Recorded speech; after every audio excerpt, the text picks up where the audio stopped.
Practice set 6.2 question number 1 word. अभी जो आपने सीखा है टेबल्स का उसको यूटिलाइज करेंगे और वो यूटिलाइजेशन होगा वर्ड प्रॉब्लम में। यहाँ पे दो चीजें काम में आएगी, जनरल ट्रिग्नोमेट्रिक रेशियोज और ये trigonometric table. General trigonometric ratio जो स्टार्टिंग में सीखा था एकदम, sin theta is equal to opposite by hypotenuse, वो वाले, ठीक है। A person is standing at a distance of 80 meters from the church, looking at its top, the angle of elevation is 45 degree. Find the height of the church. एक church है, suppose इसका नाम है A B. यहां से एक person कुछ दूरी पर खड़ा हुआ है एट पॉइंट सी। यहां से जब ये चर्च के टॉप को देख रहा है तो एंगल ऑफ एलिवेशन कितना बन रहा है? यहां से जब वो चर्च को देख रहा है तो एंगल ऑफ एलिवेशन बन रहा है 45 डिग्री। अब एंगल ऑफ एलिवेशन क्या है? एंगल ऑफ एलिवेशन मतलब, और जब अपन देखते हैं ना तो हमेशा सीधा देखते हैं, ये होता है हॉरिजेंटल विजन, ठीक है। जब आप ऊपर देख रहे हो तो ये है angle of elevation. General vision से जब आप ऊपर देखते हो तो ये है एलिवेशन, ठीक है। और जब नीचे देख रहे हो तो ये रहेगा डिप्रेशन। क्लियर है सभी को? हाँ, राइट और लेफ्ट का तो पता ही है, राइट एंड लेफ्ट, ये दो ही चीजें यहाँ पर काम आएगी, angle of elevation, angle of depression. तो यहाँ पर एक पर्सन खड़ा है, ठीक है, जो चर्च से कितनी दूरी पर है? 80 मीटर दूरी पर है। यहां पर खड़े रह के जब वो चर्च के टॉप को देख रहा है तो एंगल कितने डिग्री का बन रहा है? तो हमें बोलना है कि चर्च की हाइट कितनी है। ट्रिग्नोमेट्री में यही चीज है कि आपको अगर एक एंगल पता हो और एक डिस्टेंस पता हो तो आप बाकी सारे एंगल्स और बाकी सारे डिस्टेंस फाइंड आउट कर सकते हो, ठीक है। गूगल पे सर्च मारते ही आ जाता है ना कि हम यहाँ पर है, सपोज किसी गांव पे जाना है, औरंगाबाद या पुणे, वहां का डिस्टेंस कितना है, एक क्लिक मारते ही कैसे पता चल जाता है? तो वो ट्रिग्नोमेट्री के हेल्प से पता चलता है। यहाँ से जब आप सिग्नल भेजते हो सैटेलाइट को, वहां से उसको पता है कि वो एंगल कितना बन रहा है XYZ शहर का, आपका वर्टिकल डिस्टेंस उसको पता ही है। तो अगर आपको एक साइड और एक एंगल पता हो तो ट्रिग्नोमेट्री की हेल्प से आप बाकी जो साइड्स या एंगल्स बचे उसकी वैल्यू निकाल सकते हो। क्लियर है? तो सपोज जो चर्च है उसको हमने नेम दे दिया ए बी। जो पर्सन है वो कहां पर खड़ा है? सी पॉइंट पर। यहां से जब वो चर्च के टॉप को देख रहा है तो एंगल कितने डिग्री का बन रहा है?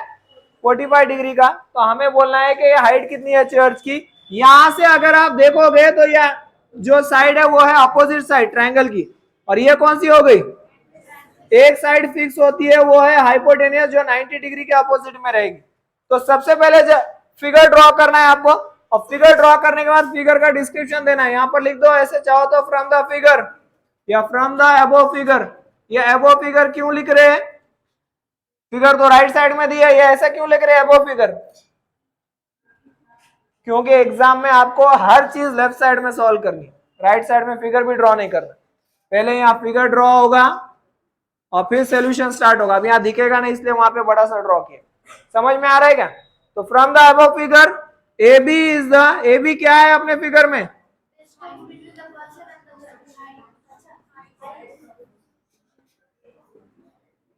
AB is the height of the church, therefore AB is equals to question mark। यही तो फाइंड करना है हमें।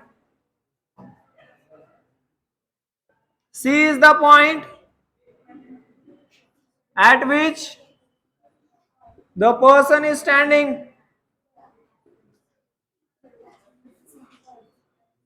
therefore angle C is equals to 45 degree. ठीक है, क्लियर है यहां पर? हाँ, BC is the distance from the church to person, therefore BC is equals to 80 meters।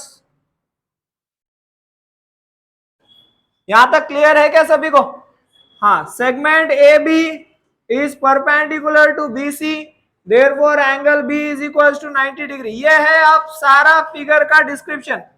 आप ट्रायंगल की बात करेंगे, इन triangle ABC angle B is 90 degree, angle C is 45 degree. आप ट्रिग्नोमेट्री यूज करके करना है, पाइथागोरस तो यूज होगा नहीं क्योंकि दो साइड नहीं है आपके पास। तो यहां से ये साइड होती है अपोजिट, लिख दो चाहो तो, एग्जाम में भी लिख दोगे तो कोई प्रॉब्लम होने वाला है नहीं। यहां से ये साइड हो गई अपोजिट और यहां से ये साइड कौन सी हो गई, अपोजिट बाय एडजेसेंट। किसका फॉर्मूला है भाई, तो वही लिख दो, tan theta is equal to opposite side of angle theta by adjacent side of angle theta.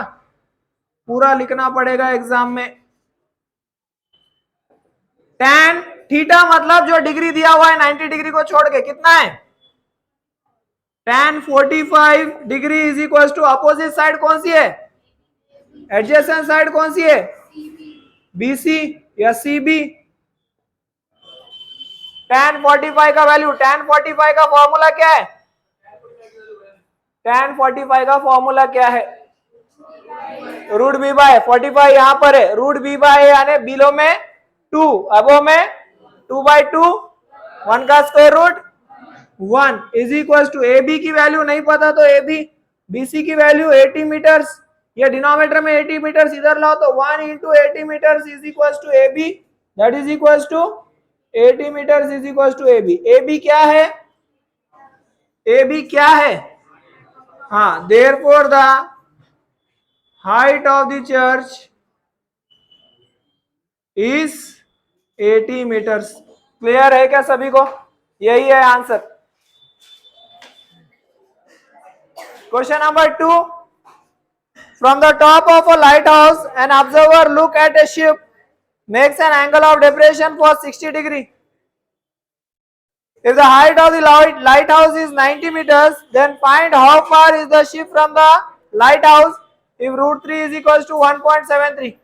Question यह है कि एक लाइट हाउस है जहां से एक पर्सन टॉप पे खड़ा होकर शिप को देख रहा है। लाइट हाउस है ना, नदी के पास जो ऊंचा सा एक छोटा सा बिल्डिंग होता है उस टाइप का, वहां से अगर टॉप पे खड़े होकर एक पर्सन एक शिप को देख रहा है तो कितने का एंगल बना रहा है, 60 डिग्री। कितने का एंगल बन रहा है, तो ये लाइट हाउस की हाइट दी है, अपने को बोलना है कि शिप कितनी दूरी पर है लाइट हाउस से। सपोज AB जो है, इस लाइट हाउस की जो हाइट है कितनी दिया है, 90 मीटर। यहां ऊपर एक पर्सन खड़ा हुआ है, अगर वो स्ट्रेट देखेगा तो यहां ऐसे विजन जाएगा उसका स्ट्रेट, लेकिन वो देख रहा है नीचे,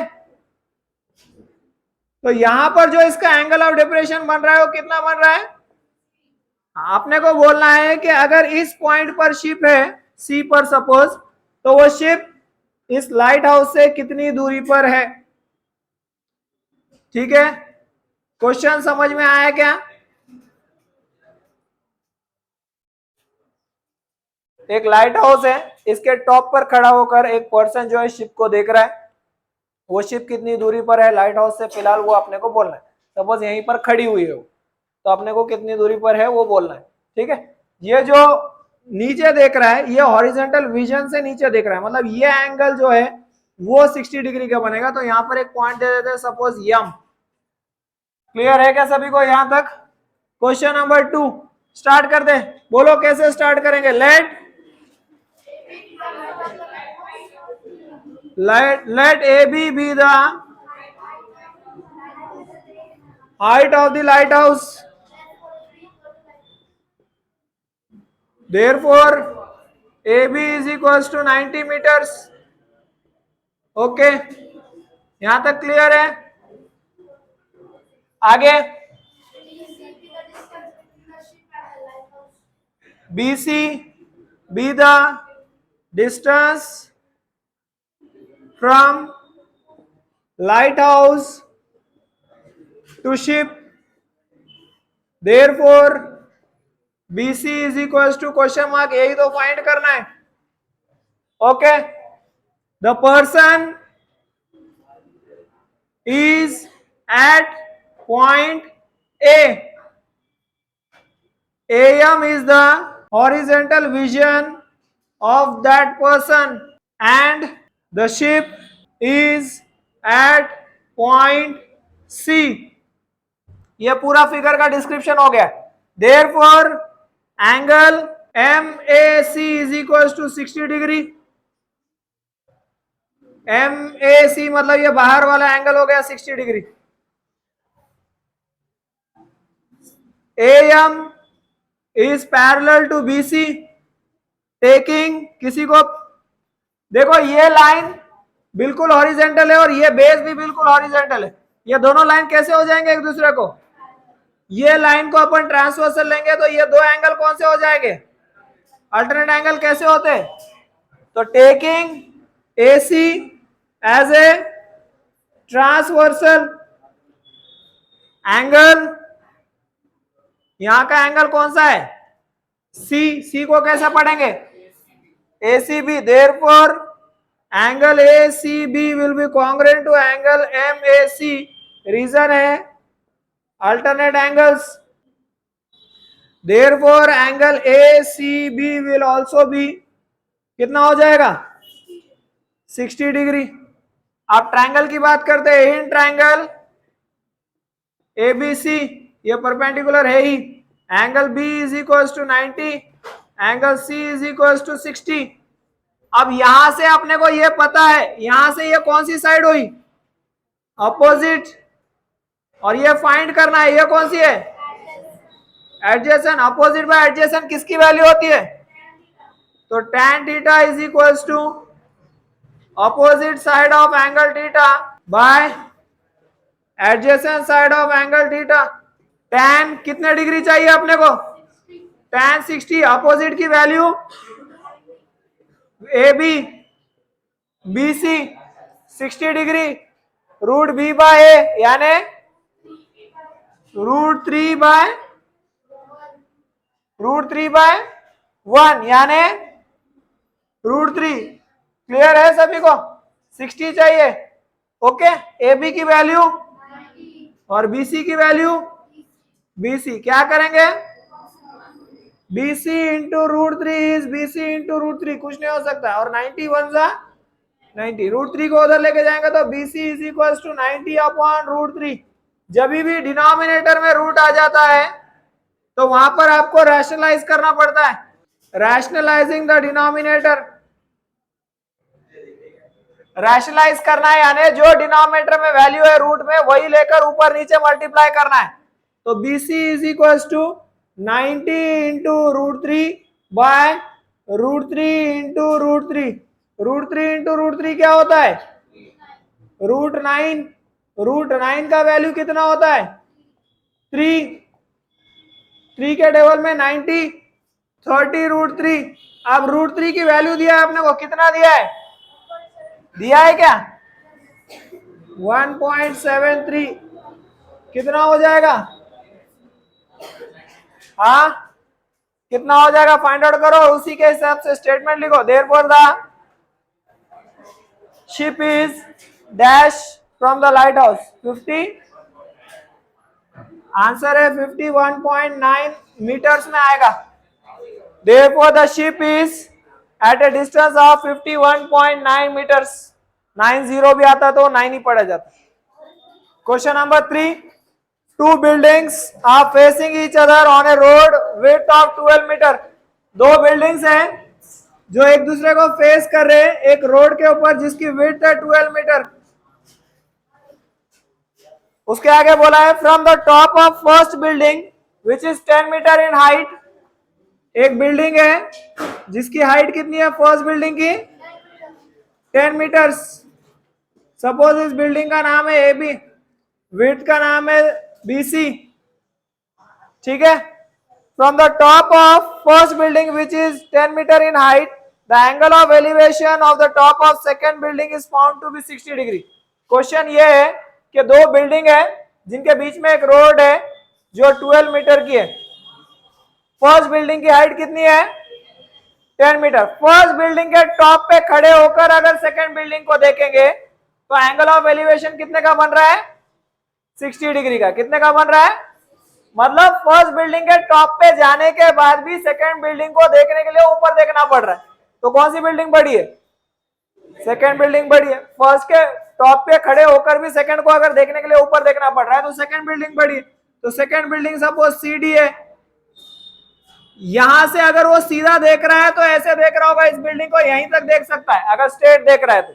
लेकिन अगर ऊपर देखता है तो टॉप को देख सकता है। तो ये जो एंगल है कितने डिग्री का बन रहा है? 60 डिग्री का। सपोज वो स्ट्रेट अगर देखता है तो यम पॉइंट तक देख पा रहा है, ऊपर देख रहा है तो डी पॉइंट तक देख पा रहा है। तो आपने को ये पूरे बिल्डिंग की हाइट निकालना है कि पूरे बिल्डिंग की हाइट कितनी है। अब हम सिर्फ ट्रायंगल को जो है ट्रिग्नोमेट्री से सॉल्व कर सकते हैं, हमें पता है ये जो है राइट एंगल ट्रायंगल बन जाएगा। तो ट्रायंगल ए एम डी सिर्फ इसी को सॉल्व कर सकते हैं अपन। अब इसमें से हमारे पास कौन सी वैल्यू है? ये भी 90 होगा, ये भी 90 होगा, ये ऑफ कोर्स 90 है क्योंकि परपेंडिकुलर है। ठीक है, देखो अब यहाँ पे ये जो विड्थ है और ये जो विड्थ है ये सेम हो जाएगी, तो ये 12 है तो ये भी 12, और ये जो लेंथ और ये जो लेंथ है ये भी सेम हो जाएगी, दैट इज 10। तो ये फिगर कौन सा हो गया? कौन सा हुआ? रेक्टेंगल हुआ। कौन सा हुआ? क्योंकि ये 10 है और ये 12 है। ठीक है, अब यहां से हमें ये साइड पता है और ये साइड फाइंड आउट करना पड़ेगा, क्योंकि पूरे में से ये पार्ट तो अपने को पता चल गया, सीएम कितना है। तो अगर सिर्फ इतना अपन फाइंड आउट कर लेंगे तो ये पूरे बिल्डिंग की हाइट निकल सकती है। तो यहां से अगर इस साइड को देखेंगे तो इस ट्रायंगल में ये साइड कौन सी है? अपोजिट है। यहां से ये साइड, ये जो बची है वो, ठीक है, समझने के लिए लिख रहे। अभी पूरा जो फिगर है उसका डिस्क्रिप्शन दे दे। From the above figure, from the above figure, हाँ बोलो क्या लिखूं, क्या लिखना है बोलो।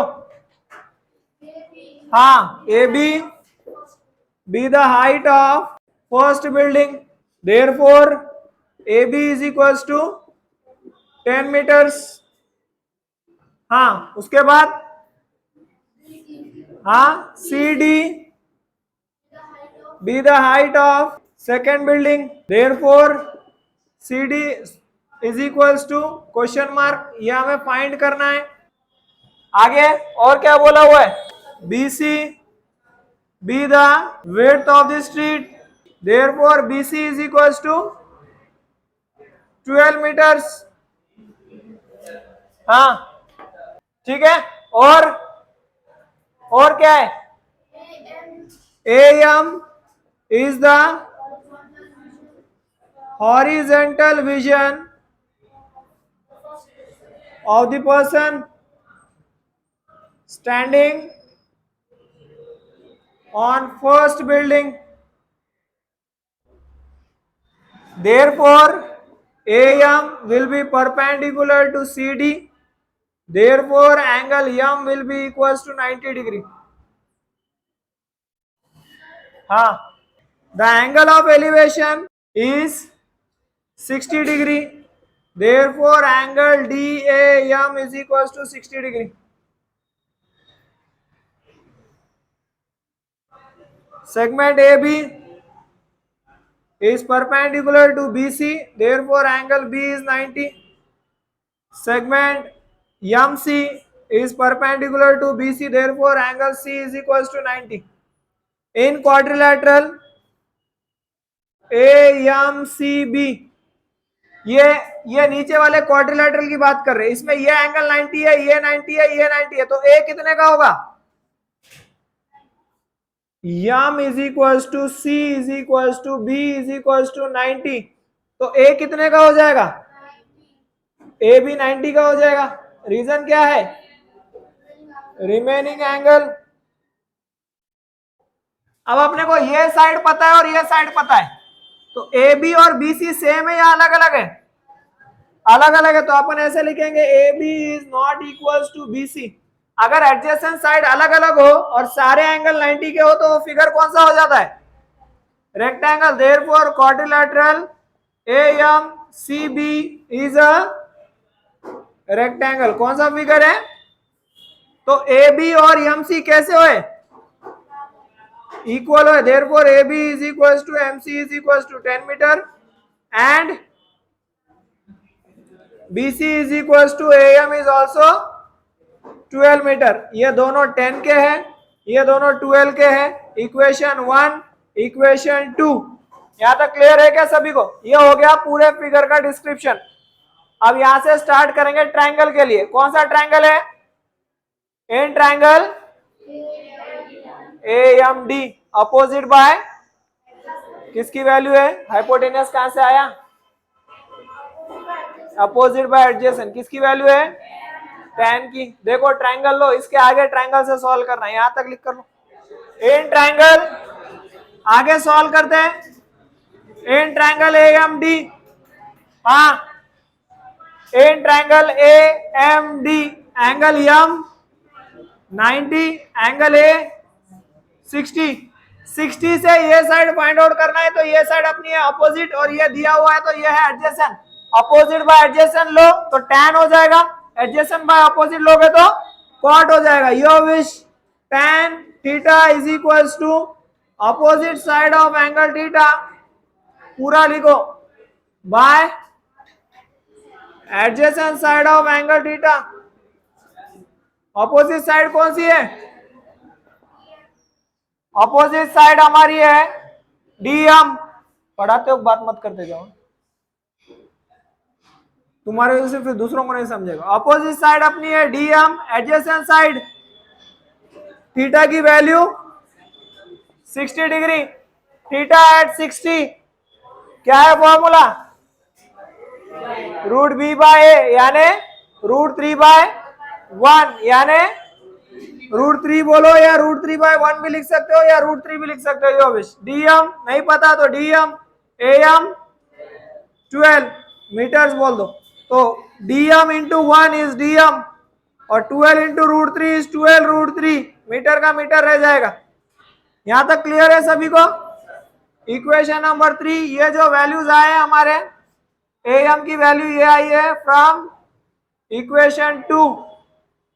अभी 2 से और 3 से, फ्रॉम इक्वेशन 2 एंड 3 पूरी वैल्यू फाइंड आउट करना है, तो पूरी वैल्यू तो है DC, तो length of DC is equals to, इसमें दो पार्ट्स हो गए DM और MC। रीजन क्या है? M is in between D and C। DC find करना है अपने को, DM अपने पास यहां पर है 12 √3 मीटर्स प्लस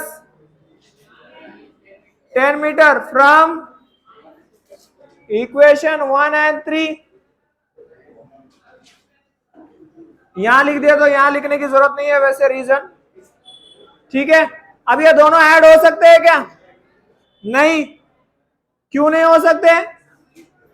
अनलाइक टर्म्स है, इसमें रूट है उसमें नहीं है, तो इसको ऐसे लिख दो 10 प्लस 12 √3 ब्रैकेट में और बाहर लिख दो मीटर्स।